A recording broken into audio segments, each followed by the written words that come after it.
What is good, Ninja? OG over here from Player Essence, and welcome to another PE News video. Today we've got some interesting information from Armature Studio potentially teasing some Fortnite for Switch. I'm kind of speculating on that one, but I want it to happen. We also have some record of Grancrest War being announced for the PlayStation 4, and also a brand new JRPG-Inspired Detective game is coming to Nintendo Switch. So let's go ahead and get right into this. I'm going to start off with Armature Studios. So I want to get right into their Twitter, and then I want to talk about why I think this could be Fortnite on the Nintendo Switch. So here's what they had to say. First, some exciting projects happening at Armature: an original IP console project, an original IP VR project, working on Fortnite, and we are having a blast doing it. We are seeking engineers to join our talented teams on these awesome projects. And I tried to be like a Dr. Trey Jr. and go on LinkedIn, but these guys aren't giving up anything. I looked over a bunch of different profiles and just saw this is how long they've worked at Armature and nothing else. Been working here for this long, so I think they kind of know what's going on. They've been tipped off.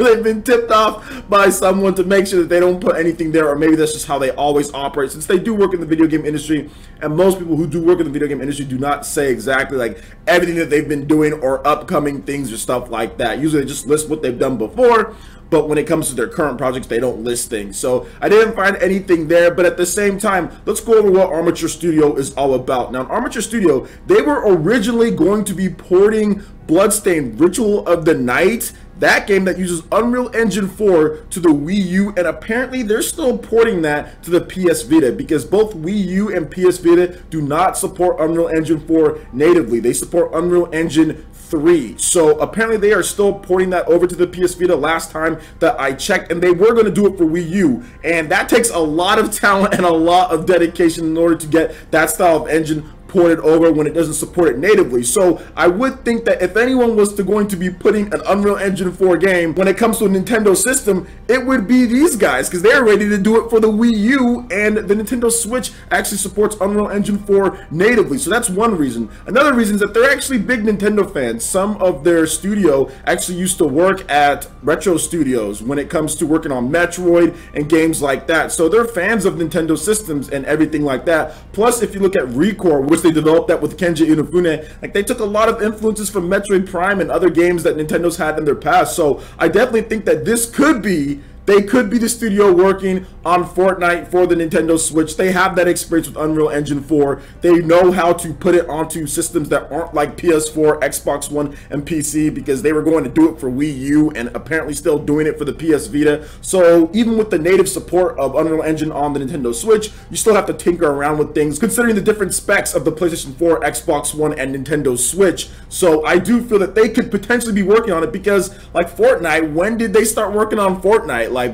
what? They're not part of Epic in terms of things like that. So to me, this might be it. We obviously have other port studios that could be doing something with Fortnite. We know that the directors of Fortnite said that they really want or are interested in a Nintendo Switch version. You've had fans been calling for Nintendo Switch version for Fortnite. There's no Battle Royale games on the Nintendo Switch. Who is going to strike first? That's what I want to know. And I think that Armature Studio with Epic could be the ones that do it. So we'll have to wait and see on this one. Maybe we get something at a Nintendo Direct or E3. Who knows? But I'm looking forward to seeing if Armature Studios does do this. And of course, when there is going to be a Battle Royale game, because that's my most wanted genre on the Nintendo Switch, is a Battle Royale game, because we literally don't have anything. So what do you guys think about Armature Studios potentially doing Fortnite for the Nintendo Switch? Let me know your thoughts in the comment section below. All right, and moving into the next article here, we have a brand new announcement for the PlayStation 4, and I think this game is also coming to smartphones, but record of Grancrest War has just been announced. Now, this is a tactical RPG, and it's due out June 14th in Japan, so pretty short turnaround from the announcement here. So Bandai Namco has announced record of Grancrest War for the PlayStation 4. The tactical RPG will launch physically and digitally on June 14th in Japan for 8,200 yen and 11,100 yen. First print limited edition includes a copy of the game, special box, special content,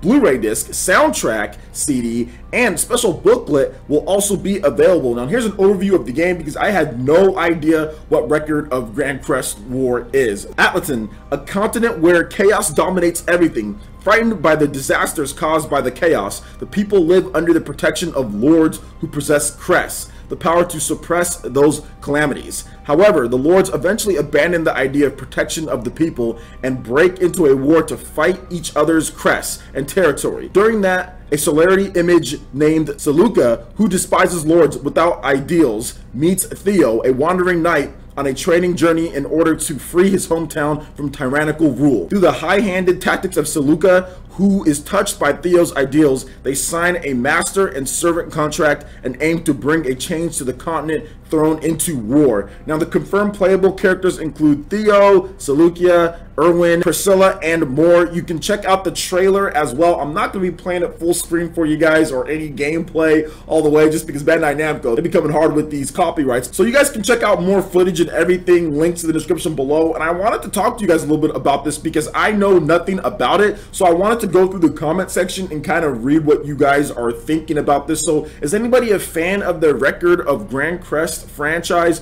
Do you guys think this is going to be a good game? Apparently it's a tactical RPG, so was it going to be more like Fire Emblem? Is it going to be more like Valkyria Chronicles? I'm not exactly sure what they're going for with this one, but it does seem like it might be pretty cool just based on some of the stuff that I've read other people on Gamatsu talking about it in terms of what they think about the game. But we really don't have too much in terms of just looking through. I mean, I'm checking out this trailer right now and I don't really see too much that kind of just speaks in terms of what they're going to do. They show off some of like the overview and the battle system here in terms of that, but there's just not that much that they show. It's just like really quick snippets of gameplay. There's like a lot of soldiers and everything, so it does seem like it could be a great game. Show off some action in terms of some skills. So it looks like it's going to be a little bit more of an action RPG, or it has some action elements to it. So overall, I'm going to be interested to see more in terms of what they do with this game and kind of how they go about it. And I don't know if it's going to be good or not, but let me know what you guys think about it in the comment section below. All right, and moving into the final article here, a JRPG-inspired detective game called Pixel Noir is in development for the Nintendo Switch. So Badland Games has revealed that SWD Tech's JRPG-inspired Pixel Noir is now in development for the Nintendo Switch after smashing through its funding goal on Kickstarter. Now, let's go over the details in terms of what this game is about. So, Pixel Noir is a detective game set in a film noir backdrop, which sees your character, who has been in jail for many years, finally get a chance to clear his name once and for all. For 10 years, you were haunted by unanswered questions and unspeakable horror, frightened by what you saw and what you did, leaving you with no choice but to take the opportunity to fix things. Now, the Nintendo Switch version of this game is said to contain all the features coming to other platforms, which we're going to go over right here. So, solve a variety of mysteries as Pinnacle City's cheapest private eye. From missing pets to murder investigations, your detective skills will earn you either fortune or face punches. Fight enemies in turn-based combat. Unleash devastating combo attacks by teaming up with other heroes in your team. Explore Pinnacle City, a wretched hive of scum and villainy harboring black market trade and hawked by colorful characters. Use your investigation mode to reveal clues. Level it up over time to unearth new secrets and storylines. Overkill mechanic. If you do too much damage, instead of knocking your enemy out, you can kill them. This will affect what type of spoils you get from the battle. New timed hit mechanics for skills including button sequences and D-pad rotation. CRD Tech card game. Can you find Phil the Dust Master? So more information in terms of a release day and what they're going to be doing more with the game will be coming in the weeks and months since it's just got funded and everything. And overall, seems like my style of game. I do like this style in terms of JRPGs, overkill mechanic, things like that all make RPGs more interesting. So we'll see how it turns out. So what do you guys think about this game here when it comes to Pixel Noir for the Nintendo Switch? Is this your style? Did you guys help fund on Kickstarter? Let me know your thoughts in the comment section below. All right, Ninja, that wraps it up for this video here. Go ahead and check out the links in the description below. We've got Facebook, we've got Twitter. Go ahead and give us a like and a follow on our social media. Really helps us spread the content of Player Essence across the webs in addition to YouTube. Also, make sure you check out our Twitch, Patreon, and YouTube live gaming page. Consider supporting us on Player Essence. When you do so, it gets you access to all sorts of cool benefits, perks, rewards, and emails via YouTube sponsorship. So check out the link in the description below and consider supporting Player Essence right here on YouTube. Hit that like button if you did like this video. Lets me know you guys want more content like this going forward in the future. And subscribe to Player Essence for the latest RPG, Japanese, and Nintendo gaming news. Thank you so much for watching, and we'll catch you for the next video. Peace.